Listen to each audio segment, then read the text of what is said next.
শোল মাছ এই শীতের সময় যেরকম খাইতে ভালো লাগে, আসলে অন্য সময় এরকম খাইতে কিন্তু ভালো লাগে না। হ্যালো বন্ধুগণ, আসলে আপনারা সবাই ভালো আছেন, মই কিন্তু ভালো আছি। আজকে বাইনাল ওটা মনোর ভাই বাজারে গেছিলে, সেই জায়গায় কিন্তু শোল মাছ আনছে। কাটাই কুটাই মাছটা লই এসে মোর আর তেমন একটা কষ্ট হয় না। যাই হোক, এই মাছের মধ্যে ধুয়ে ঠুয়ে এরপর হলদির গুঁড়ো, লবণ আর একটু তেল দিয়ে সুন্দর করে মাহাই ময় আমি থুই দিতে আসি। আর রানমু মটরশুঁটি আলু দিয়ে। মটরশুঁটিগুলার আবার একটু খুলে লইতে আসি, কারণ এই শীতকালে এই মটরশুঁটি দিয়ে যে কোনো তরকারি খাইতে যে কি ভালো লাগে, হুদা তরকারি না ভাজা ভুজা যে কোনো কিছু খাইতে কিন্তু জম্মের ভালো লাগে।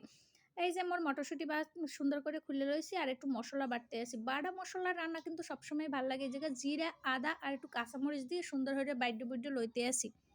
আর এই পর্যায়ে কিন্তু একটু জল দিয়ে সুন্দর করে বাটা বোটা মোড় হয়ে গেছে, এমন একটা ভাঁড়ে থুইতে আসি। আর আগে থাকতে আমি কিন্তু মাটির চুলাটা এই যে ধরাই লইছি, আর এই জায়গায় পরিমাণ মতো তেল দিয়ে দিতে আসি। তেলটা যেই গরম টরম হয়ে গেছে, এই সময় কিন্তু মাছগুলোর পিসগুলো দিয়ে দিতে আসি।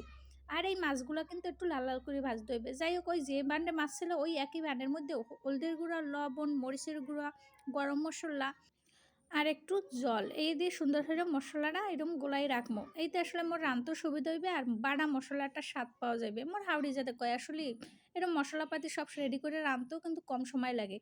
আর এই যে মাছগুলোর মুই কিন্তু ফিরে টিরে দিতে আসি, আর এরমে কিন্তু একটু লাল লাল করে ভাজিয়ে লইতে হবে। জিওল মাছের স্বাদ কিন্তু এই শীতকালেই, এরপর কিন্তু ওইরকম একটা খাইতে ভালো লাগে না। যাই হোক, এই মাছগুলোর কিন্তু ভাজা হয়ে গেছে, এখন একটা পান্ডে থইতে আসি। আর এই যে তেল আছে, ওই তেলের মধ্যে মুই কিন্তু আগে থাকতে আলু আর মটরশুঁটি বাছি বুইছে ধুয়ে ঠুয়ে রাখছিলাম, সেগুলো দিয়ে দিতে আসি। অবশ্যই একদিন মটরশুঁটি, আলু বা ফুলকপি দিয়ে এরকম মাছের ঝোল খাইবেন, বিশেষ করে শোল মাছ খাইতে এত মজা। যাই হোক, এই যে সুন্দর করে ভাজে ভুজে লইতে আসি। আর এগুলো যে ভাজা লাগবে এমন না, মানে যার যেরকম সুবিধা হেরম রানলেই হইবে, শুধু স্বাদ হয়। যাই হোক, রান্নার কোনো কিন্তু ধরাবাঁধা নিয়ম নাই, যে যেরকম রান্না করে শুধু ভালো লাগলেই হবে। যাই হোক, এর মধ্যে আর একটু তেল দিয়ে একটু গরম মশলা ফোড়ন দিয়ে টমেটো দিয়ে দিয়েছি। আর ওই যে আগে থাকতে বাটা যে মশলাটা বাইটে থইছিলাম, সেই মশলাটা দিয়ে সুন্দর করে একটু লাড়াচাড়া দিয়ে লইতে আসি। আবার পুড়ে যাতে না যায়, সেই সময় কিন্তু মুই আবার ওই যে গোলাইনে যে মশলাটা রাখছিলাম, ওই মশলা দিয়ে সুন্দর করে কষাইতে আসি।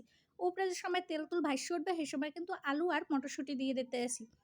দিয়ে ঠিক আবার কিন্তু লাড়াচাড়ার উপর রাখতে আসি। আর আর এরকম যে সময় কষানো হয়ে যাবে, এই সময় ঝোলের লেগে পরিমাণ মতো জল দিয়ে দিতে হইবে। জল ঠাল দিয়ে লাড়াচাড়া দিয়ে আবার হড়াচাপা দিয়ে রাঁধতে হইবে। যাই হোক, জল কিন্তু এরকম ফুটে উঠছে। আর এই পর্যায়ে কিন্তু মাছ আগে থাকতে যে ভাইজে ভুজে ধুয়ে দিয়েছিলাম, সেই মাছগুলো দিয়ে দিতে আসি। দিয়ে ঠিক কিন্তু আবার হড়াচাপা দিয়ে রাঁধতে হইবে। আর মাঝে মাঝে এরকম হড়া উজলেই একটু লাইড়ে চেড়ে দিতে হইবে। আর এই পর্যায়ে কিন্তু একদমই ঝোল কিন্তু কমে গেছে, আর এই ঝোলটাই কিন্তু রাখতে হইবে। যাই হোক, মই একটু লবণ টবণ সব চেক করে দেখতেছি সব কিছু ঠিক আছে কিনা। আর এই পর্যায়ে কিন্তু সব কিছুতেই ঠিক আছে। এখন একটু গরম মশলা দিয়ে উড়ামো। শোল মাছ শীতে অবশ্যই এরকম একদিন রাঁধে খাইবেন, খুবই ভালো লাগে খাইতে। আর এই যে মশলা টশলা দিয়ে একটু লাইড়ে চেড়ে একটু হালকা 1-2 মিনিটের লেগে ঢাকতে থুম। আর এই পর্যায়ে একটা ভান্ডে লামাম।